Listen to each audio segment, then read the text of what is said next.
Cinema আমার দুটো রিলিজের অপেক্ষায় আছে। সে দুটো আসুক। একটার নাম হচ্ছে বকুলের বুকে রক্তকরবী, একটা কুরকাব। সে দুটো নিয়ে আমি আশাবাদী। একটু একটু ভিন্ন ধরনের সিনেমা দুটো। আর বাকি যে সিনেমা নিয়ে কথা চলছে সেটা আমি বললাম একটু কথা আগাক আর একটু সামনের দিকে যাই, তারপরে জানাবো। আমার কাছে তো মানে অভিনেতা হিসেবে সব জার্নি একই রকম লাগে।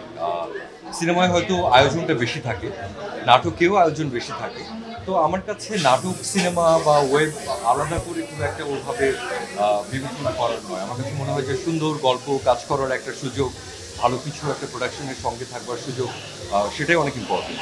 তাদের উদ্দেশ্যে যে এই প্রেম অব্যাহত রাখবেন, ভালোবাসায় রাখবেন, দোয়া রাখবেন যেন কণ্ঠ এবং যেভাবে কাজ করে যাচ্ছি সব যেন করতে পারি, ঠিকঠাক থাকে।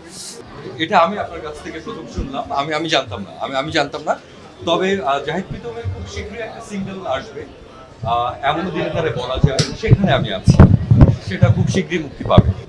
এমনও দিনে তারে বলা যায় জাহিদ প্রীতমের একটি নাটক, যেটি আসবে ক্যাপিটাল এন্টারটেনমেন্টের চ্যানেলে।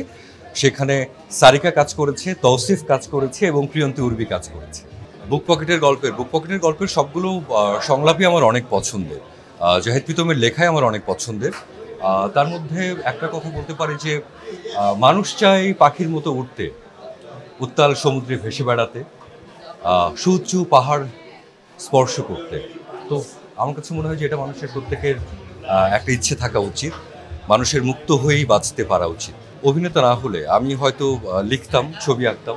আমি ছোটবেলা থেকে লিখতে বা ছবি আঁকতে পছন্দ করতাম, তো সেই রিলেটেড কিছু করতাম হয়তো। আর আমার কাছে মনে হয় অভিনয় এমন একটা পেশা যেখানে আসলে সব ধরনের শিল্পের একটা সমন্বয় লাগে। তো যে জীবনে যেটাই করেছে না কেন তার সেটা কোনো না কোনোভাবে অভিনয়ে কাজে লাগেই আমার বিশ্বাস।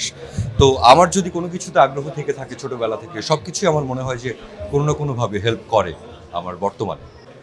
এখনকার বলে আসলে মনে হয় কোনো ব্র্যাকেট তৈরি করা ঠিক হবে না, কারণ এখনই অনেক ভালো গল্প হচ্ছে। আগেও যখন অনেক ভালো গল্প হয়েছে তখনও অনেক ভালো না সেরকম গল্পও হয়েছে।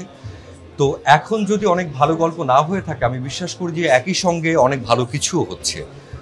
তো আমি এখন বলে মানে একটা সময়কে বেঁধে দিতে চাই না।